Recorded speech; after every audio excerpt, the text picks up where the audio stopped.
One of the biggest challenge when it comes to diastasis recti workout comes from one simple concept: doing the exercises wrong even when you think you're doing them right. I'm going to share with you the most common mistakes of these exercises, the symptom to watch for, and third, the technique that no one seems to talk about when it comes to getting your exercises right.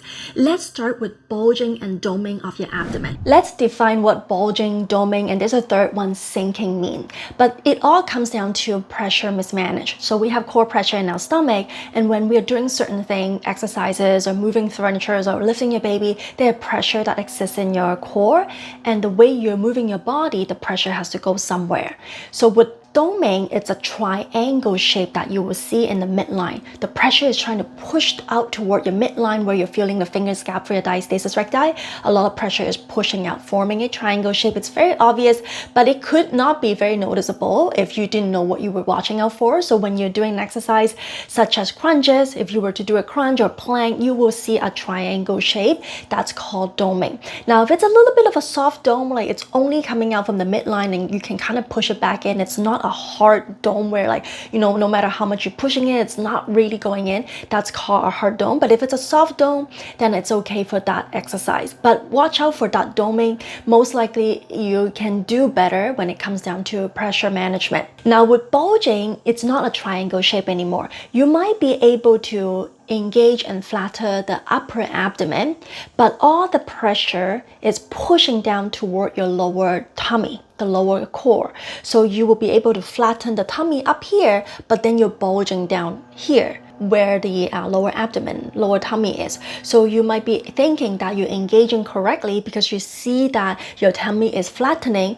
but actually your lower bulging has a lot of pressure underneath, and that could cause a lot of pressure on your organs down there, causing potentially pelvic floor leakage or incontinence or even worse, pelvic prolapses. So that is something that you want to watch out for. Do you see bulging? Now sinking is the opposite of that. You see bulging and doming is pushing outward, right? Forming a bulge or forming a dome, forming a triangle. But with sinking, where the midline of your diastasis recti, where you can feel the 2 finger or 3 fingers, instead of pushing out, you will see it sinking in.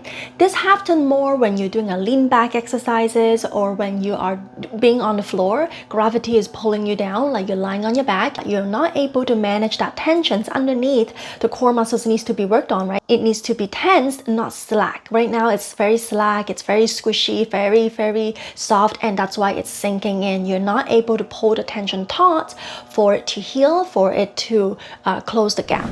What you need to do here is to focus on proper core management in order for you to tense up and use the transverse abdominal muscles. I do have a how to engage your core properly video here that you can watch after this video. And the second common mistake that ties into not being able to engage your core properly is not breathing right. Sometimes you might be holding your breath while you're doing exercises and then doing the exercises left and right, and then like you think that this might be helpful for you, but that's actually the mistake that I commonly see. You need to let go, learning how to let go and relax while you're breathing in, and then you're able to contract your core. If you're holding your breath, how much more can you engage and brace your core while you're exercising? Especially with harder exercises, you need to really use your core and breath to engage. So learning how to breathe out, expansions on your ribs, back, belly, chest, and then contract on an exhale and engage. Now, another common mistake that I see is improper pelvic tilt while you're doing exercises.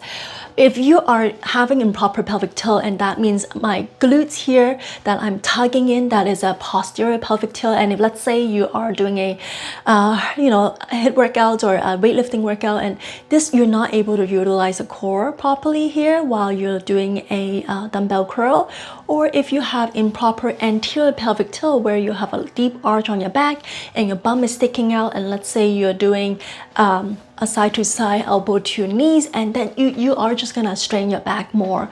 So these are the things that you really need to watch out for, because if you're posterior or anterior, you are not really using your core properly, and it's inefficient for your core to work to what you really want to do, because at the end of the day, you really want these exercises or workout to work for your diastasis recti, right?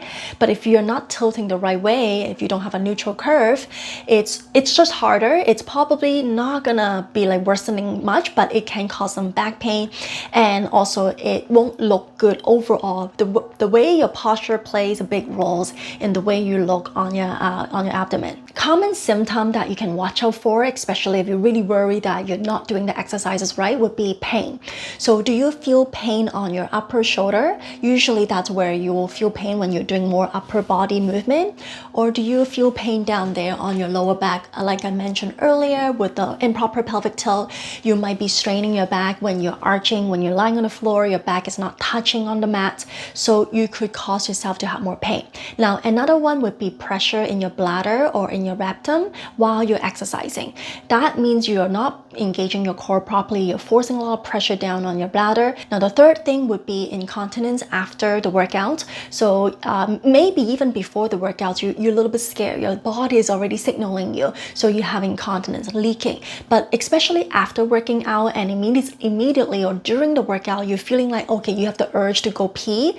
And that is also a sign that you are putting a lot of pressure down there on your pelvic floor, and that is a symptom that you definitely need to watch for. Now, another symptom to watch for is the pulling sensation of your C-section scar. It really tells you that you are using an improper technique when you're exercising, or maybe you're not quite ready to exercise, especially if you're in your early stage of your postpartum.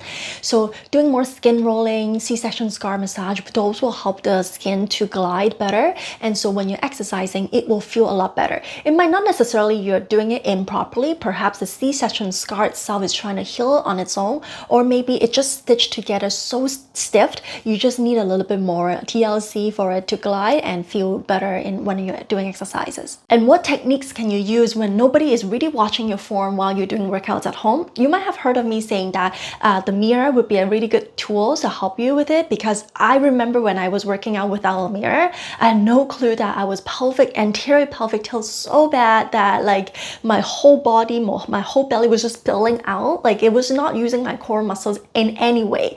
And once I used the mirror and I watched how bad my form was, it was a game changer, because I can correct myself a lot better because I had more body awareness in myself. Because when I'm watching somebody on, let's say online on YouTube, to do her workout, I feel like I'm doing her workouts, but when I'm watching myself, like it's a completely 180-degree difference. So I can actually correct myself. But what's a better tool here is actually using an iPad or a tablet to record yourself on a recording mode.